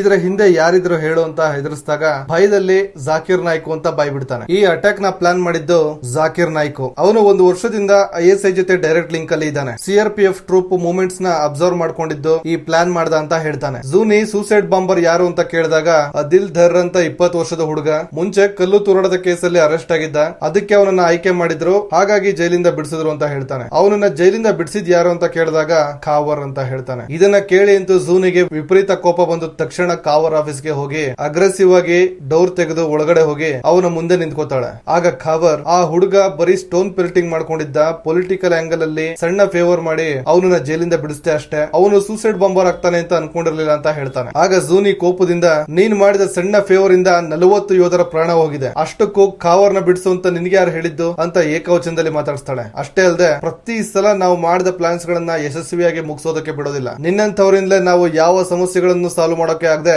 ಒಂದೇ ಕಡೆ ಸ್ಟ್ರಕ್ ಆಗಿದ್ದೀವಿ. ನಿಮ್ಮಂತವ್ರು ಇರೋವರೆಗೂ ಯಾವ ಕೆಲಸಗಳು ಆಗಲ್ಲ, ಆದ್ರೆ ಅದಕ್ಕೆಲ್ಲ ನಾನು ಈಗ ಫುಲ್ ಸ್ಟಾಪ್ ಇಡ್ತಿದ್ದೀನಿ ಅಂತ ಹೇಳಿ ತಗೋ ಇದು ನಿನ್ನ ಸಸ್ಪೆನ್ಷನ್ ಆರ್ಡರ್ ಅಂತ ಕೊಟ್ಟು ಹೊರಡ್ತಾಳೆ. ಪುಲ್ವಾಮಾ ಅಟ್ಯಾಕ್ ಗೆ ರಿವೆಂಜ್ ಆಗಿ ಬಾಲಾಕೋಟ್ ಏರ್ ಸ್ಟ್ರೈಕ್ ಇಂಡಿಯಾ ಕಡೆಯಿಂದ ಜೈಶ್ ಇ ಮೊಹಮ್ಮದ್ ಕ್ಯಾಂಪ್ ಗಳ ಮೇಲೆ ನಡೆಯುತ್ತೆ. ಈಗ prime minister, party president, army general advisers ಎಲ್ಲರೂ ಮೀಟಿಂಗ್ ಸೇರಿ ಬಾಲಾಕೋಟ್ ಅಟ್ಯಾಕ್ ನಾವು ಇವತ್ತು ಮಾಡಿರಬಹುದು, ಇದು ಟೆಂಪರರಿ ಸೊಲ್ಯೂಷನ್ ಅಷ್ಟೇ, ಪರ್ಮನೆಂಟ್ ಅಲ್ಲ. ಆರ್ಟಿಕಲ್ 370 ನ ರದ್ದು ಮಾಡೋದೇ ಇದಕ್ಕೆಲ್ಲ ಪರ್ಮನೆಂಟ್ ಸೊಲ್ಯೂಷನ್ ಅಂತ ಆರ್ಮಿ ಜನರಲ್ ಮತ್ತೆ ರಾಜೇಶ್ವರಿ ಸ್ವಾಮಿನಾಥನ್ ಅವರು PM ಗೆ ಸಜೆಸ್ಟ್ ಮಾಡ್ತಾರೆ. ಹಾಗೆ ಸಭೆಯಲ್ಲಿದ್ದ ಕೆಲವು ಅಡ್ವೈಸರ್ಸ್ ಈ ರೀತಿ ಮಾಡೋದ್ರಿಂದ ಕಾಶ್ಮೀರದ ಪರಿಸ್ಥಿತಿ ಇನ್ನೂ ಅಶಾಂತಿ ಆಗುತ್ತೆ ಅಂತ ನೆಗೆಟಿವ್ ಆಗಿ ಹೇಳ್ತಾರೆ. ಆದ್ರೂ ಫೈನಲ್ ಡಿಸಿಷನ್ ಆಗಿ ನರೇಂದ್ರ ಮೋದಿ ಅವರು ನಾವೆಲ್ಲರೂ ಒಂದು ದೇಶದವರು, ಒಂದು ದೇಶದಲ್ಲಿ ಒಂದೇ ಕಾನೂನು ಇರಬೇಕು, ಒಬ್ಬರೇ ಪ್ರೈಮ್ ಮಿನಿಸ್ಟರ್ ಇರಬೇಕು, ಒಂದೇ ಬಾವುಟ ಹಾರಬೇಕು. ನಾವು ಆರ್ಟಿಕಲ್ 370 ನ ರದ್ದು ಮಾಡ್ತಿದ್ದೀವಿ, ಆದರೆ ಯಾವುದೇ ನಿಯಮ ಮೀರೋದಿಲ್ಲ. ಕಾನೂನು ಚೌಕಟ್ಟಿನ ಒಳಗಡೆ ಆರ್ಟಿಕಲ್ 370 ರದ್ದಾಗಬೇಕು. ಇದು ಅಷ್ಟು ಸುಲಭದ ಕೆಲಸ ಅಲ್ಲ ಅಂತ ನನಗೆ ಗೊತ್ತು. ತುಂಬಾ ಅಡಚಣೆಗಳು, ಆತಂಕಗಳು, ವಿರೋಧಗಳು ಬರ್ತವೆ. ಬರುವ 2 ದಿನಗಳಲ್ಲಿ ಆರ್ಟಿಕಲ್ 370 ನ ರದ್ದು ಮಾಡುವ ಬಿಲ್ ಅನ್ನ ನಾವು ಪಾರ್ಲಿಮೆಂಟ್ ಸೆಷನ್ ಅಲ್ಲಿ ಪಾಸ್ ಮಾಡಬೇಕು. ಇದಕ್ಕೆ ಪಾರ್ಲಿಮೆಂಟ್ ಸದಸ್ಯರಿಂದ ಅಪ್ರೂವಲ್ ತೆಗೆದುಕೊಳ್ಳುವ ಜವಾಬ್ದಾರಿಯನ್ನ ಹೋಮ್ ಮಿನಿಸ್ಟರ್ ಗೆ ಕೊಟ್ಟು, ಕಾಶ್ಮೀರ ನಮ್ಮ ಭಾರತದ ಕಿರೀಟ, ಇಲ್ಲಿವರೆಗೂ ಪಾಕಿಸ್ತಾನದವರ ಕುತಂತ್ರಗಳಿಗೆ ಜಮ್ಮು ಕಾಶ್ಮೀರ ತತ್ತರಿಸಿ ಹೋಗಿದೆ, ಇನ್ನು ಮುಂದೆ ಹಾಗಾಗೋದಕ್ಕೆ ನಾವು ಬಿಡಬಾರದು, ಜೈ ಹಿಂದ್ ಅಂತ ಹೇಳಿ ಸೆಷನ್ ಎಂಡ್ ಮಾಡ್ತಾರೆ. ಆರ್ಟಿಕಲ್ 370 ರದ್ದು ಮಾಡೋದಕ್ಕೆ ಸೆಂಟ್ರಲ್ ಗವರ್ಮೆಂಟ್ ಮುಂದಾಗ್ತಿದೆ ಅಂತ ವಿಷಯ ಗೊತ್ತಾಗಿದೆ ಜಲಾಲ್ ಒಂದು ಪ್ರೆಸ್ ಮೀಟ್ ಅಲ್ಲಿ ಇಂತ 10 ಜನ ಪ್ರಧಾನಮಂತ್ರಿಗಳು 10 ಸಲ ಅಧಿಕಾರಕ್ಕೆ ಬಂದ್ರು ಆರ್ಟಿಕಲ್ 370 ನ ರದ್ದು ಮಾಡೋಕೆ ಸಾಧ್ಯ ಇಲ್ಲ ಅಂತ ಓಪನ್ ಸ್ಟೇಟ್ಮೆಂಟ್ ಕೊಟ್ಬಿಡ್ತಾನೆ. ಇದನ್ನ ಟಿವಿಲಿ ನೋಡಿದ ರಾಜೇಶ್ವರಿ ಮತ್ತೆ ಜೂನಿ ಇವರಿಗೆಲ್ಲ ಇಷ್ಟು ಕಾನ್ಫಿಡೆನ್ಸ್ ಹೇಗೆ ಬರುತ್ತೆ ಗೊತ್ತಾ? Stone pelters, militant encounters, grenade blast ಇಂತ ಇನ್ಸಿಡೆಂಟ್ ಗಳು ಅವರ ಆತ್ಮವಿಶ್ವಾಸವನ್ನು ಹೆಚ್ಚಿಸುತ್ತೆ. ಈ ರೀತಿಯ ಅಶಾಂತಿ, ಗಲಭೆ ಎಬ್ಬಿಸಿಕೊಂಡು ನಮ್ಮ ನೈತಿಕತೆ ಜೊತೆ ಆಟ ಆಡ್ತಾರೆ. ಆದ್ರೆ ಇನ್ನು ಮುಂದೆ ಹಾಗಾಗೋದಕ್ಕೆ ಬಿಡಬಾರದು. ನಮ್ಮ ಈ ಮಿಷನ್ 3 ಫಂಡಮೆಂಟಲ್ ಪಿಲ್ಲರ್ಸ್ ಮೇಲೆ ನಿಂತಿರುತ್ತೆ. ಆ 3 ಪಿಲ್ಲರ್ಸ್ ಗಳನ್ನ ಸರಿಯಾಗಿ ಮೇಂಟೈನ್ ಮಾಡಿದ್ರೆ ಆರ್ಟಿಕಲ್ 370 ರದ್ದು ಮಾಡೋಕೆ ನಮಗೆ 10 ಚಾನ್ಸಸ್ ಬೇಡ, ಒಂದೇ ಚಾನ್ಸ್ ಸಾಕು. Number 1 secrecy. ನಮ್ಮ ಆಪರೇಷನ್ಸ್ ಬಗ್ಗೆ ಈ ರೂಮ್ ಅಲ್ಲಿ ಕುಳಿತಿರೋರಿಗೆ ಮತ್ತೆ PMO ಆಫೀಸ್ ಕೋರ್ ಮೆಂಬರ್ಸ್ ಗೆ ಬಿಟ್ಟು ಇನ್ನು ಯಾರಿಗೂ ಗೊತ್ತಾಗಬಾರದು. ಸ್ವತಃ ಪ್ರೈಮ್ ಮಿನಿಸ್ಟರ್ PA ಗೂ ಕೂಡ ನಮ್ಮ ಪ್ಲಾನ್ಸ್ ಬಗ್ಗೆ ಗೊತ್ತಾಗಬಾರದು. Number 2 legality. ಆರ್ಟಿಕಲ್ 370 ರದ್ದು ಮಾಡೋದಕ್ಕೆ ನಾವು ಅದರ ನಿಯಮ ರೂಪುಗೊಂಡಿರೋ ಸಮಯದಿಂದಲೂ ಅದರ ಬಗ್ಗೆ ಮಾಹಿತಿಗಳನ್ನ ಕಲೆ ಹಾಕಬೇಕು, ಮತ್ತೆ ಎಲ್ಲವನ್ನು ಕಾನೂನಿನ ಚೌಕಟ್ಟಿನ ಒಳಗಡೆ ಮಾತ್ರ ನಿಭಾಯಿಸಬೇಕು. 3ನೇದು ಸೆಕ್ಯೂರಿಟಿ. 5ನೇ ತಾರೀಕು ಆರ್ಟಿಕಲ್ 370 ರದ್ದು ಆಗ್ತಿದ್ದ ಹಾಗೆ ಜಲಾಲ್, ಪರ್ವೀನಾ ಅಂದ್ರಾಬಿ, ಕಾಶ್ಮೀರದ ಗಲಭೆಕೋರರು ಕಾಶ್ಮೀರದ ಜನರನ್ನ ಗಲಾಟೆಗಳಿಗೆ ದೂಕಿ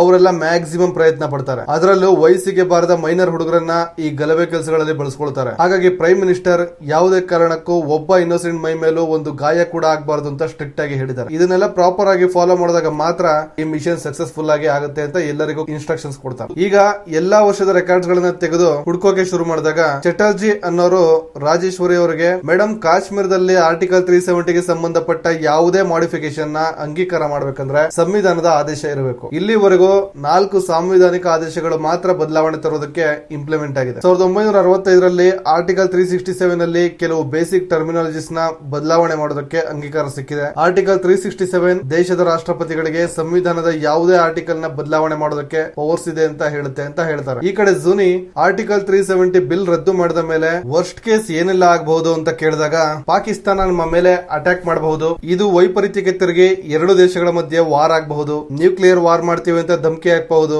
ಅಮರನಾಥ್ ಗೆ ಬಂದ ಟೂರಿಸ್ಟ್ ಗಳ ಮೇಲೆ ಫೈರಿಂಗ್ ಆಗಬಹುದು. ಹೀಗೆ ಏನೆಲ್ಲ ಪಾಸಿಬಿಲಿಟೀಸ್ ಇದೆ ಎಲ್ಲವನ್ನು ಒಂದು ಲಿಸ್ಟ್ ಮಾಡಿಕೊಂಡು ಅದಕ್ಕೆ ಬೇಕಾದ ಮುಂಜಾಗ್ರತಾ ಕ್ರಮಗಳನ್ನ ತಗೊಳ್ತಾರೆ. ಇಲ್ಲಿ ರಾಜೇಶ್ವರಿ ಅವರು 1954 ಮತ್ತೆ 1958 ಆರ್ಡರ್ಸ್ ನೋಡಿದಾಗ ಅದರಲ್ಲಿ ಸಬ್ ಕ್ಲಾಸ್ ಡಿ ಅನ್ನ ಕೈ ಬಿಡಲಾಗಿದೆ. ಮತ್ತೆ ಮತ್ತೆ ಸಬ್ ಕ್ಲಾಸಸ್ ಇ ಮತ್ತೆ ಎಫ್ ಅನ್ನ sub class D and E ನಲ್ಲಿ ಅಕ್ಷರ ಬದಲಾವಣೆ ಮಾಡಲಾಗಿದೆ ಅಂತ ಬರೆದಿರುತ್ತೆ. ಅಂದ್ರೆ 1954ರಲ್ಲಿದ್ದ ಒರಿಜಿನಲ್ ಕಾನ್ಸ್ಟಿಟ್ಯೂಷನಲ್ ಆರ್ಡರ್ ಕಾಪಿಯಲ್ಲಿ ಸಬ್ ಕ್ಲಾಸಸ್ ಎ ಮತ್ತೆ ಎಫ್ ಇನ್ಕ್ಲೂಡ್ ಆಗಬೇಕಿತ್ತು. ಆದ್ರೆ ಇದರಲ್ಲಿ A B C D E ಮಾತ್ರ ಇದೆ. ಈ ಎಫ್ ಮಿಸ್ ಆಗಿದೆ. ಅಂದ್ರೆ ಇದು ಒರಿಜಿನಲ್ ಕಾಪಿ ಅಲ್ಲ. ಡಿ ಸಬ್ ಕ್ಲಾಸ್ ನ ಡಿಲೀಟ್ ಮಾಡಿದ ಒರಿಜಿನಲ್ ಕಾಪಿನ ಬೇಕಂತಲೇ ನಮ್ಮಿಂದ ಮುಚ್ಚಿಟ್ಟಿದ್ದಾರೆ ಅಂತ ಗೊತ್ತಾಗುತ್ತೆ. ತಕ್ಷಣ ಇದನ್ನ ಹೋಮ್ ಮಿನಿಸ್ಟರ್ ಹತ್ರ ತಗೊಂಡು ಹೋಗಿ ಇದರಲ್ಲಿ ಡಿಲೀಟ್ ಆಗಿರೋ ಸಬ್ ಕ್ಲಾಸ್ ನ ಹುಡುಕಿದ್ರೆ ನಮ್ಮ ಸಮಸ್ಯೆಗಳಿಗೆಲ್ಲ ಪರಿಹಾರ ಸಿಗುತ್ತೆ ಅಂತ ನನಗೆ ಅನ್ಸುತ್ತೆ. ಆದ್ರೆ 1954ರದು ಒರಿಜಿನಲ್ ಆರ್ಡರ್ ಕಾಪಿ ಸಿಗಬೇಕು. Home minister office records room ಅಲ್ಲಿ ನಮ್ಮ ಇಡೀ ಟೀಮ್ ಹುಡುಕಿದ್ದೀವಿ, ಸಿಕ್ಲಿಲ್ಲ. ಪಾರ್ಲಿಮೆಂಟ್ ಲೈಬ್ರರಿ, ನ್ಯಾಷನಲ್ ಆರ್ಚಿವ್ಸ್ ಎಲ್ಲಾ ಕಡೆ ಹುಡುಕಿದ್ರು ಸಿಕ್ಲಿಲ್ಲ. ಅದನ್ನ ನಾಶ ಮಾಡ್ಬಿಟ್ಟಿದ್ದಾರೆ ಅಂತ ಅನಿಸ್ತಿದೆ ಅಂತ ಹೇಳಿದಾಗ ಹೋಮ್ ಮಿನಿಸ್ಟರ್, ಕಾನ್ಸ್ಟಿಟ್ಯೂಷನ್ ಆರ್ಡರ್ ಆದ ಈ ರೀತಿಯ ಸೆನ್ಸಿಟಿವ್ ಡಾಕ್ಯುಮೆಂಟ್ಸ್ ಅನ್ನ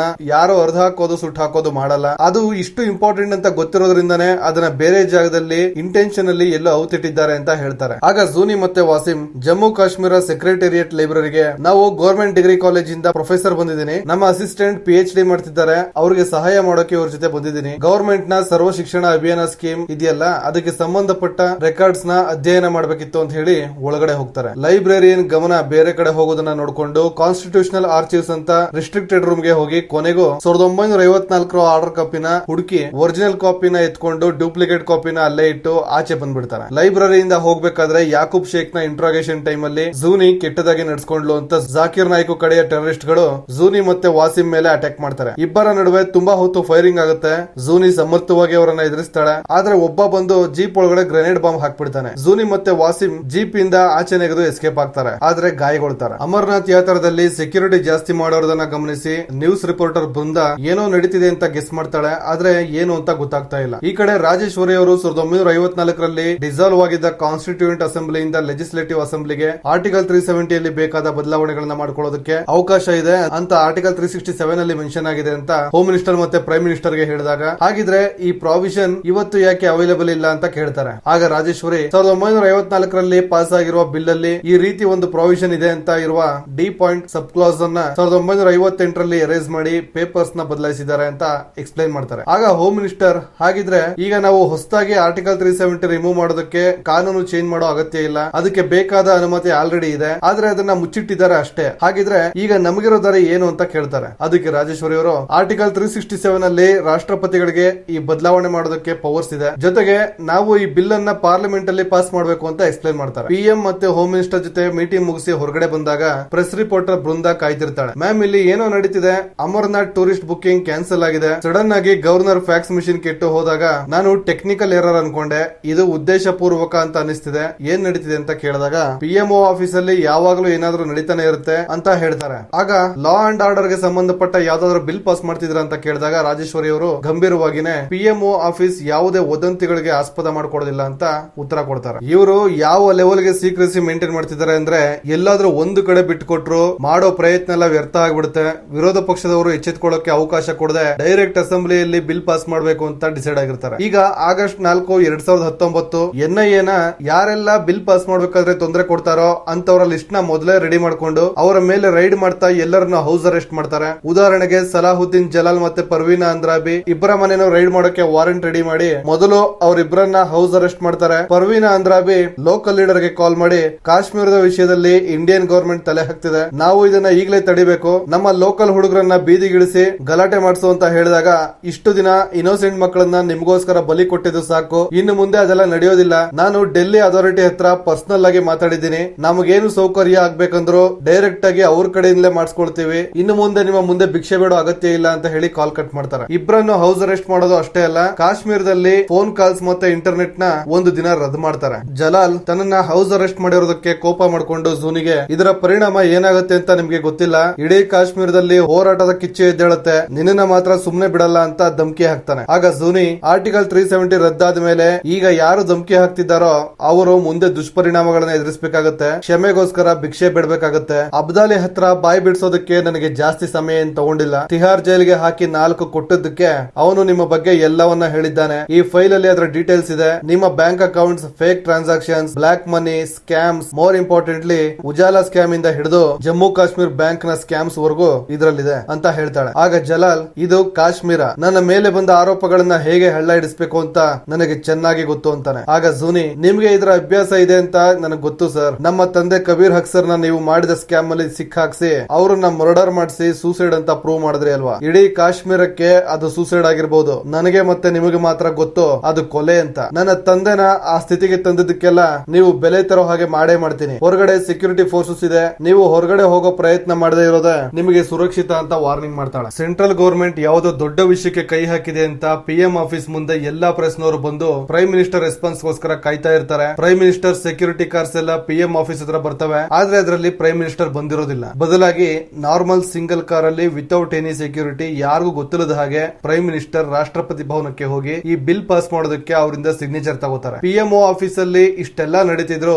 ಮೀಡಿಯಾದವ್ರಿಗೆ ಒಂದೇ ಒಂದು ಕ್ಲೂನು ಬಿಟ್ಕೊಡದೆ ಬೆಳಿಗ್ಗೆ ಸೀದಾ ಹೋಮ್ ಮಿನಿಸ್ಟರ್ ಆಫೀಸ್ಗೆ ಹೋಗ್ತಾರೆ. ಅಲ್ಲಿ ಪ್ರೈಮ್ ಮಿನಿಸ್ಟರ್ ನಮಗೆ ಲೋಕಸಭೆಯಲ್ಲಿ ಈ ಬಿಲ್ ನ ಪಾಸ್ ಮಾಡೋದಕ್ಕೆ ಮೆಜಾರಿಟಿ ಸಿಕ್ಕೇ ಸಿಗುತ್ತೆ, ಆದ್ರೆ ನನಗನ್ಸುತ್ತೆ ಮೊದಲು ಇದನ್ನ ರಾಜ್ಯಸಭೆಯಲ್ಲಿ ಪಾಸ್ ಮಾಡಬೇಕು, ಅಲ್ಲಿಗೆ ನಮ್ಮ ಆಪೋಸಿಷನ್ ಪಾರ್ಟಿಯವರು ಯಾವುದೇ ಕೌಂಟರ್ ಮೆಷರ್ಸ್ ನ ತಗೊಳ್ಳೋಕೆ ಸಮಯ ಸಿಗೋದಿಲ್ಲ ಅಂತ ಹೇಳ್ತಾರೆ. ಈ ಕಡೆ ಜಾಕಿರ್ ನಾಯ್ಕ್ ಗವರ್ನರ್ ನ ಹತ್ಯೆ ಮಾಡೋದಕ್ಕೆ ಅವರ ಟೀಮ್ ಜೊತೆ ಕಮ್ಯುನಿಕೇಟ್ ಮಾಡಿರೋ ಆಡಿಯೋ ಜೂನಿ ಟೀಮ್ ಗೆ ಸಿಗುತ್ತೆ. ಆ ಆಡಿಯೋ ಕ್ಲಿಪ್ ಅಲ್ಲಿ ಇಂಡಿಯಾಗೆ ಲಾ ಅಂಡ್ ಆರ್ಡರ್ ಕಂಟ್ರೋಲ್ ಇಲ್ಲ ಅನ್ನೋದನ್ನ ನಾವು ಸಾಬೀತ್ ಮಾಡಬೇಕು ಅಂತ ಹೇಳಿರ್ತಾನೆ. ಅದನ್ನ ತಡೆಯೋದಕ್ಕೆ ಜೂನಿ ತನ್ನ ಟೀಮ್ ಜೊತೆ ರೆಡಿ ಆಗ್ತಾಳೆ. ಅಸೆಂಬ್ಲಿಯಲ್ಲಿ ವಿರೋಧ ಪಕ್ಷದವರು ಇಡೀ ಕಾಶ್ಮೀರದಲ್ಲಿ ಟೆಲಿಕಮ್ಯುನಿಕೇಶನ್ ಮತ್ತೆ ಇಂಟರ್ನೆಟ್ ಸರ್ವಿಸ್ ಗಳನ್ನ ಬಂದ್ ಮಾಡಿರೋದ್ರ ಬಗ್ಗೆ ತೀವ್ರ ಆಕ್ಷೇಪ ವ್ಯಕ್ತಪಡಿಸಿರ್ತಾರೆ. ಈಗ ಹೋಮ್ ಮಿನಿಸ್ಟರ್ ಅಸೆಂಬ್ಲಿ ಎಂಟ್ರಿ ಆಗ್ತಾರೆ. ಈ ಕಡೆ ಜೂನಿ ಗವರ್ನರ್ ಮನೆ ಕಡೆ ಹೋಗ್ಬೇಕಾದ್ರೆ ಅವಳಿಗೆ ಡೌಟ್ ಬಂದು ಫ್ಲಾಶ್ ಆಗುತ್ತೆ. ಜಾಕಿರ್ ನಾಯ್ಕ್ ಪ್ಲಾನ್ ಮಾಡಿರೋದು ಜಲಾಲ್ ನ ಸಾಯಿಸೋಕೆ, ಯಾಕಂದ್ರೆ ಗವರ್ನರ್ ನ ಸಾಯಿಸಿದ್ರೆ ಅದರ ಅಪವಾದ ಪಾಕಿಸ್ತಾನದ ಮೇಲೆ ಬರುತ್ತೆ. ಅದೇ ಇವರ ಸೆಕ್ಯೂರಿಟಿಲಿ ಇದ್ದಾಗ ಜಲಾಲ್ ನ ಸಾಯಿಸಿದ್ರೆ ಅದರ ಬ್ಲೇಮ್ PM ಮತ್ತೆ ಆರ್ಮಿ ಫೋರ್ಸ್ ಮೇಲೆ ಬರುತ್ತೆ. ಇದನ್ನ ಅರ್ಥ ಮಾಡ್ಕೊಂಡು ತಕ್ಷಣ